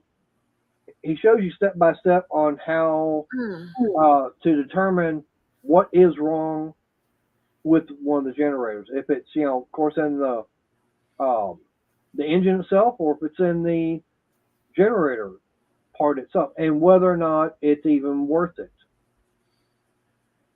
Sometimes he's gotten one in, and found out that it's going to be way too expensive to get fixed. It's cheaper just to buy a new one and just have it, that one particular one as parts. Yep. And once you're done with all the parts you can get off it, scrap metal. Yep.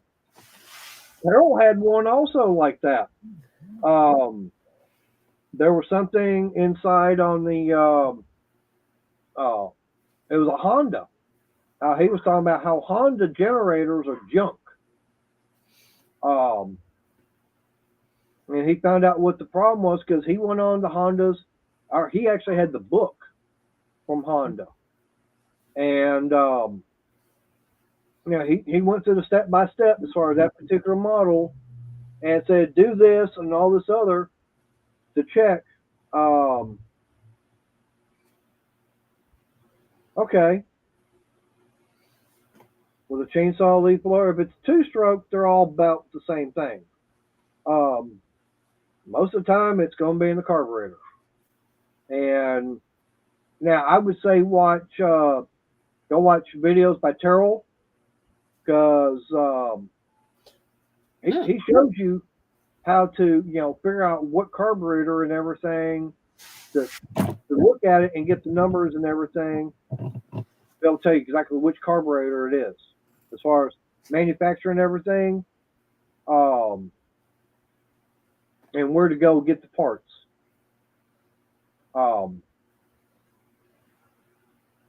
I like watching Terrell for stuff like that, but like I said, he was talking about that Honda generator, and he did the step-by-step, following it all out, and said, okay, if this is, yes, no, if it says no, then here's the part that you need. He went and looked it up. No longer available. Mm-hmm. And he can't even, he was talking about, I think, fire department had one of those. And, yeah. Even that one, they couldn't get the same, it was the same thing. Couldn't get the part. The part was no longer available. And it was not even, nobody had one. And it was basically just a junk. I mean, the engine and everything would run, but it wasn't putting out power. And basically all they had was just something that was going to sit there and make noise. It wouldn't.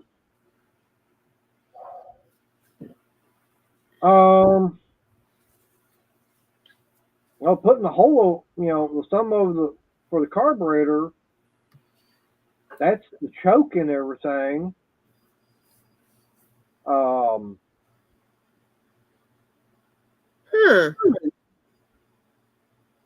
That kind of sounds like the carburetor is not adjusted right.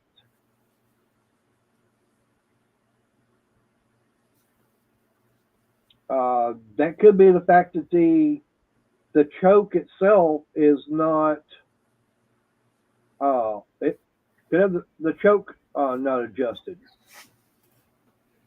or it could be just the throttle plate itself. But something's not set right on that carburetor. And something like that sounds like it's an easy fix. Just doing some adjustment on it. First thing is pull it apart. When you pull it apart, that's where you're going to find out what it is. Right. Well, I wouldn't say pull the carburetor itself off. I would say pull the air filter off of, but leave just the inner assembly on there, but just get it to where you can see down inside there. Hey, Raging. Definitely take your filter off and clean that, because I mean, it doesn't matter if it's a brand new filter or anything. It's not going to hurt you to clean your filter, and then you'll be able to see. Hopefully, be able to see what's out of balance. Right. But something is, to me, it sounds like the choke is not set correct, or the throttle plate is might be open too much.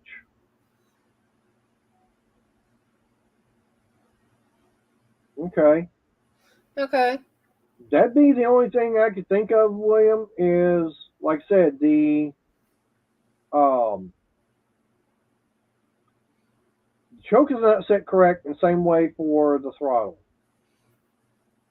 Of course, without actually, we got buzzed by something. I think got the damn June bugs coming in already. Yep, got a June bug buzzing around in here. Yeah, It's only April.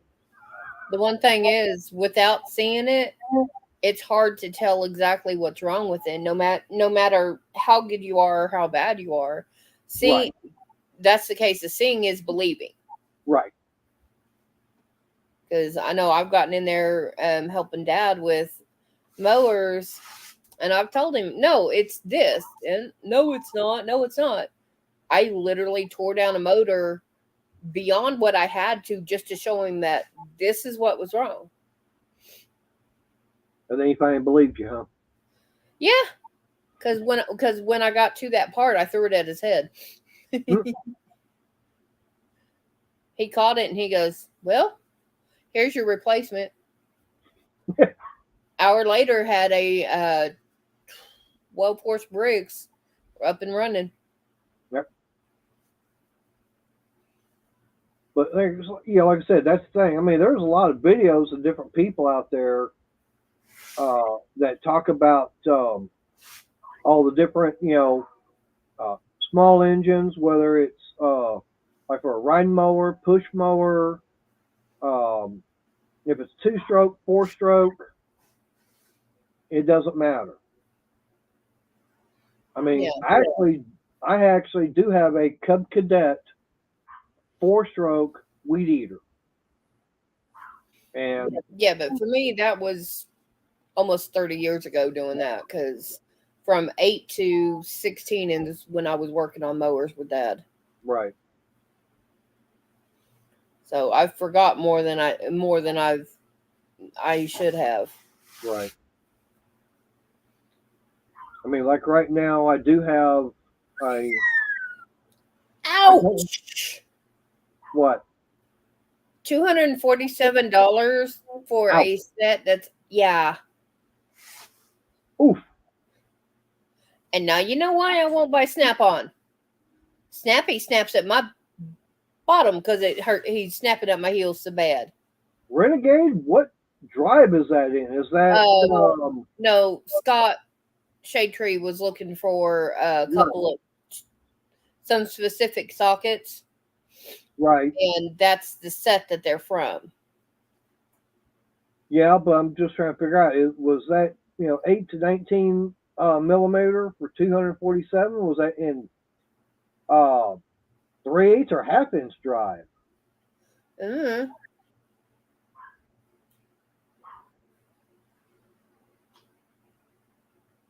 Yeah, it's Snap-on. I wouldn't sell it for cheap. No. Dude's trying to undercut you way bad.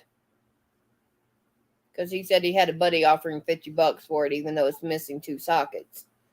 Okay, it's $250 set minus 2 sockets. No, it ain't worth that. Okay, that's $40. Yeah. I would drop it down to. I'd drop $40 off the $250 price. Maybe let him have it at 2. Yeah, look at him and say, "Hey, brand new one will cost you $350 from the truck." So let's start from there and go down. Yeah, no, I'm not going to sell it for that cheap. No. Well, no. See, Renegade got the price from the website, so that's from the website to ship it to your house, not using a truck. Right. If you went through the truck, you're going to pay extra because even if you could pay it all, paying cash money for everything, you're still going to be paying higher. Yeah.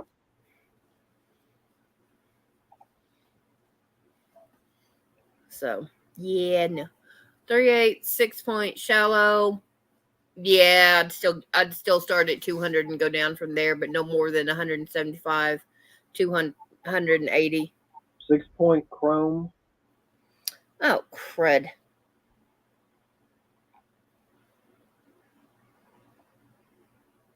Okay, that's a heck of a weaver's knot. Yeah. Sorry, guys. I had a knot show up in the yarn, and that is a pain. Yep. Especially when it's in the middle of a stitch. Okay, so they're wanting $247 for a 6-point shallow chrome Set. 8 to 19 millimeter. Yeah. And the guy offered him $50. Well, you know what I'm going to say to that. There you go.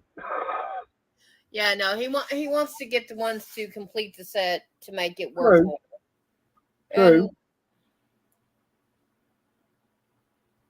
Yeah, I agree, Renegade. Yeah, we all know supposed to be and are two different animals. That's like saying Smudge, our kitten that runs around here, saying she's a panther. No, that don't work. Nope. But I mean, now here's the Icon socket, 6-point shallow, 8 to 19 millimeter, and these are supposed to be compared to, everybody's saying, the Icon tools are supposed to be the same thing, it's good quality as a Snap-on. $40? Yeah, I'd buy those over the Snap-on. Yeah, but see, he said he just wants the two to complete the set, and Right. if he talked to the truck, and it's gonna be $30 a socket.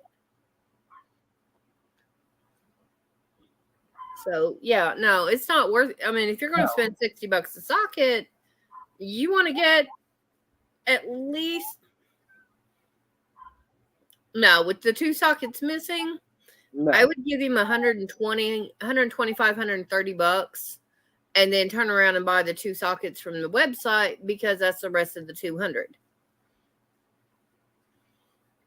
Now, because you're looking at about $40. Yeah.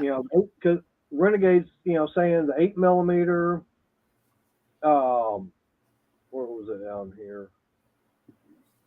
Yeah, I know, and it's just he said, he's showing the 8 millimeters $20.10. Oh. Same same thing for the 11 on shipping plus shipping. So you're looking, maybe $50 for both of them with tax, shipping, and everything. Yeah. No. Yeah, no. It says they compare it to Snap-on, but Snap-on is not made in the same place that Icon is. Right. So you can't compare it. Well, I don't know how good they are. The Icon is to Snap-on. I don't know, but that's how they're advertising it in stores, to compare it to Snap-on. Right.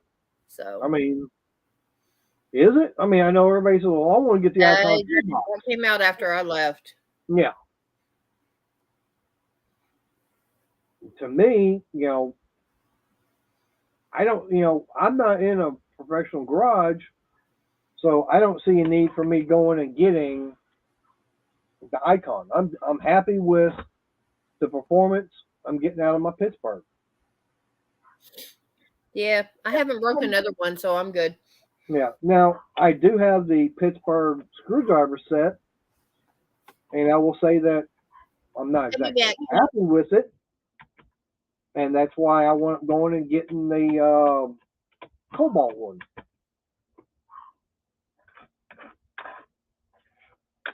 The only thing is, I do need to take one of those Cobalt screwdrivers back in because I went to use it one day and the tip on it broke. So I should be able to get a replacement. Hopefully, don't have any problems, because that's supposed to have a lifetime warranty on it. A Renegade, like I said, I'm not out there, so I have never, actually, seen how the Icons are. I mean, has anybody actually done an actual physical comparison between, say, the Icon and a Snap-on? that'd be a good thing to see. Someone actually get those and do a side by side comparison to see which one is better. Everybody says, "Oh, Snap-on's the best." Yeah, but they're also so damn expensive. It's not a problem with them. Okay, somebody was a hungry puppy. When I brought her in before the stream, I gave her some food. She's already eaten half the bowl. Damn. Yeah, and I don't give her that. We don't give her that much, so. No. Well, okay, Snap-on might be better, but is Craftsman better than a Pittsburgh? Or, I mean, you've got all the other different brands out there too. Yeah, he's not saying it's not better. It's right now he doesn't have anything to compare with because all of his tools are Pittsburgh, which work for the house. Right. Because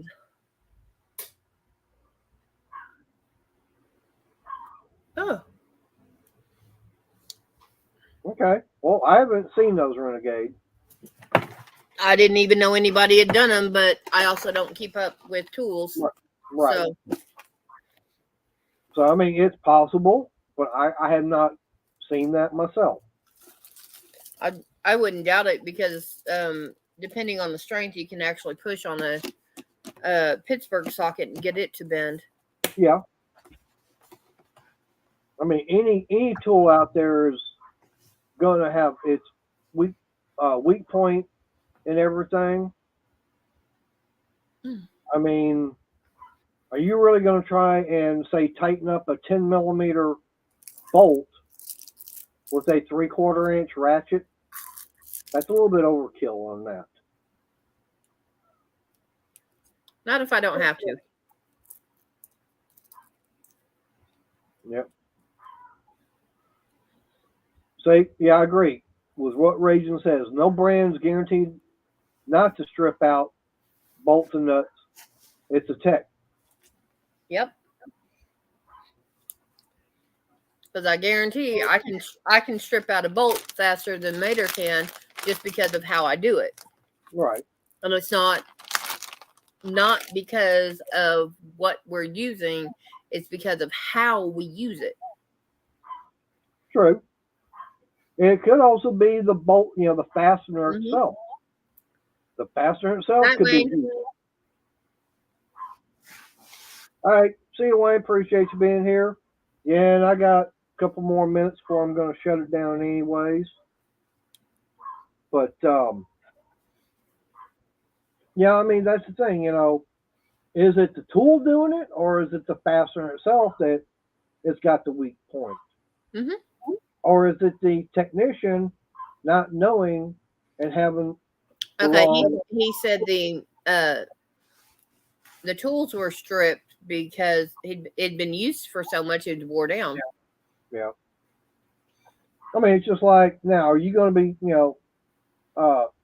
is it a 1/2 inch bolt or is it a 13 millimeter? 13 millimeter will fit on a 1/2 inch bolt, but it will strip it out. Mm-hmm. But a 1/2 inch won't. That's another thing you got to look at. Are you using the right size on it? Is it standard or is it metric? Because the 15 millimeters, just a hair bigger than the 5/8. Yeah, see, I used to put rubber bands in my sockets. Yeah. And then put them on there.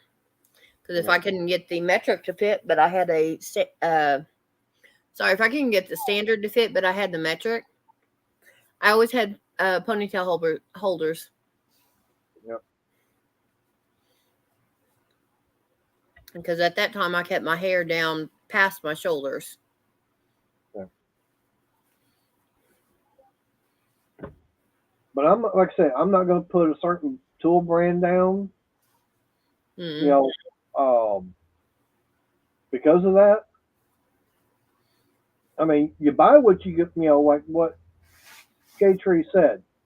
buy what you can afford. If you can only afford to get Pittsburgh to start off with, fine, start off with that. And if you want to, and you find out that those are not working out properly, start, when you've got the money, start replacing them with something else.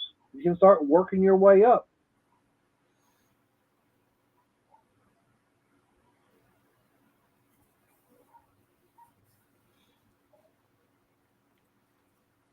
No, the tool doesn't make the tech.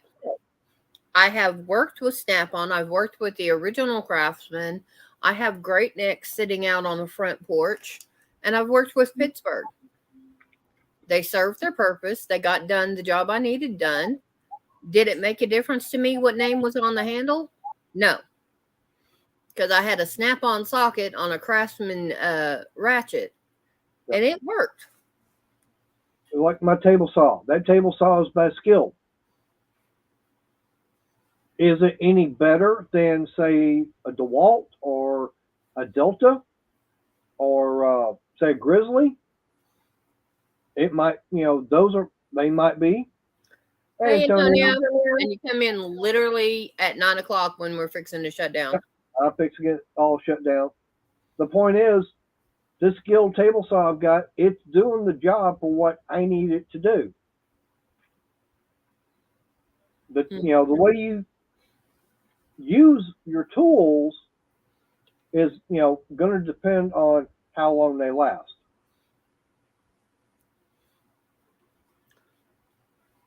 Yep.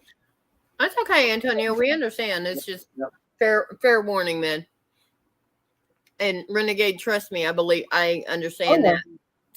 The Icon is supposed to be better than Pittsburgh. I have not used an Icon, so I'm not going to say it's the best brand out there, but I'm not going to say it's worse because I don't know. Right. And the only Snap-on I've worked with is a couple of sockets because that was the idiot had a drawer full of Snap-on sockets, but that was the only sockets he had. Right.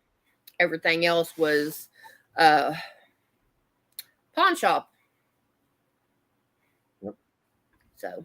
All right. Well, I appreciate everybody that's been in chat tonight. Hopefully everybody's hit the thumbs up for me. Okay.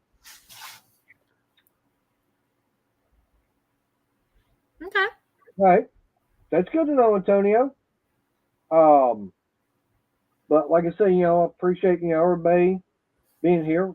Don't forget to, like I said, on your way out, don't forget to hit that thumbs up. It don't cost you anything. It might hurt your hand a little bit or your finger. But, and I appreciate having Frank on tonight. Like I said, that's something I've been wanting to, work on. Suggestions been put out there. Okay. James Condon. Okay. You got the Generator Man. I can reach out to him, see if he'd be willing to come in for a little chit chat on Monday or Wednesday. Go from there. That's a good suggestion. I never thought about reaching out to him. I will definitely be reaching out to him. See what he has to say. Y'all give me, hey, that's a good idea. Y'all give me some more ideas as far as, people to bring in. I mean, hey, I've already had Jeff from Dinner Tools, had, Frank on tonight. Trying to think of some of the other people.